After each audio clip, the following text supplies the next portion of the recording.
আসসালামু আলাইকুম। সবাই কেমন আছেন? ফahmidasstudio আরেকটা ভিডিওতে আপনাদের স্বাগত জানাচ্ছি।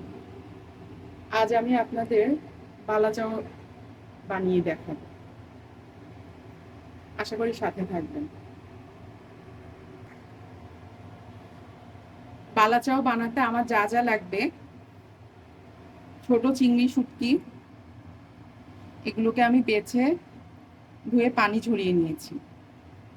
রসুন কুচি লাগবে, পেঁয়াজ কুচি লাগবে, লাল মরিচের গুঁড়া লাগবে, লবণ লাগবে আর চিলি ফ্লেক্স লাগবে।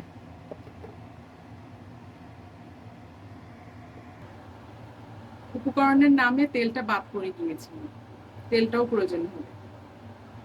এই রান্নাতে তেলের পরিমাণ একটু বেশি প্রয়োজন হবে। আমি এখন তেল দিয়ে দিচ্ছি। গিয়েছে, একটা শুটকি দিয়ে আমরা একটু চেক করে নিচ্ছি। হ্যাঁ, বুদবুদ উঠে গেছে। এখন আমি বাকি শুটকিগুলো দিয়ে দিই।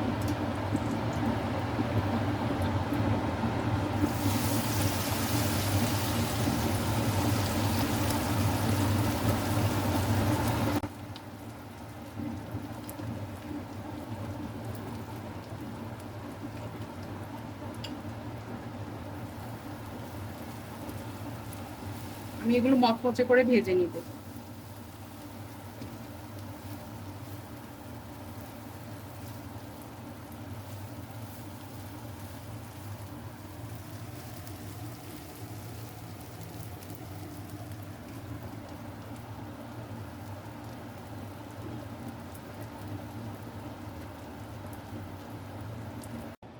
আমার চিংড়ি শুটকিগুলো ভাজা হয়ে গেছে। এখন আমি একে একে পেঁয়াজ এবং রসুনগুলো শুটকি ভাজার তেলে ভেজে নিব।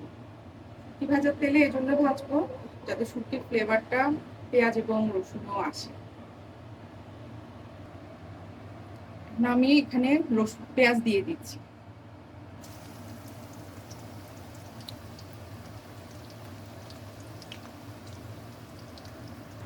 পেঁয়াজগুলো একটু নরম হয়ে আসছে। এখন আমি এর সাথে রসুন কুচিগুলো দিয়ে দিব। রসুন কুচি এভাবে লম্বা লম্বা করে কুচি করেছি। এভাবে লম্বা লম্বা কুচি বালা চাওয়ার সাথে সুন্দর লাগে। গোল কুচি ভালো লাগে না, ভালো দেখায় না।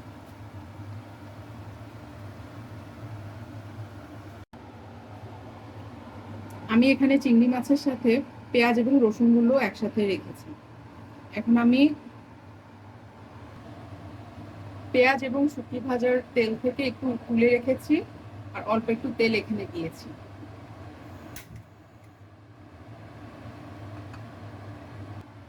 আমি একটু লাল মরিচের গুঁড়া দিব, অল্প করে।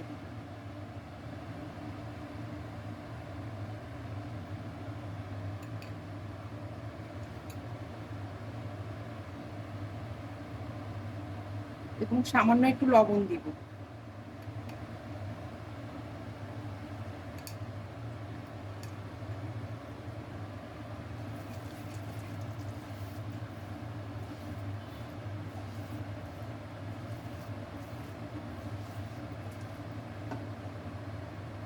আমি তেলে শুটকি এবং পেঁয়াজ রসুনের মিশ্রণটি দিয়ে দিব।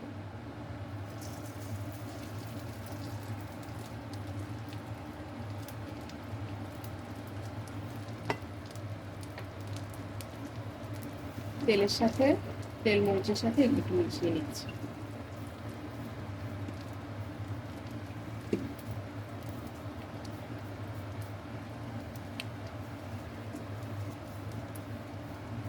এর সাথে রেডি করে রাখা চিলি ফ্লেক্স দিয়ে দিব।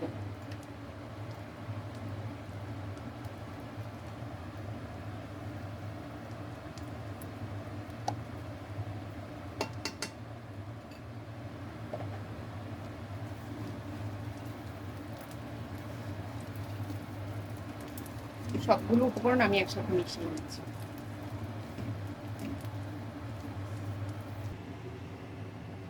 দর্শক, এই যে তৈরি হয়ে গেল আমার হোমমেড বালা চাও।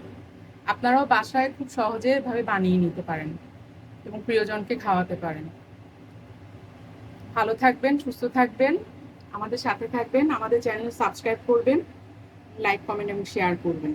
আল্লাহ হাফেজ।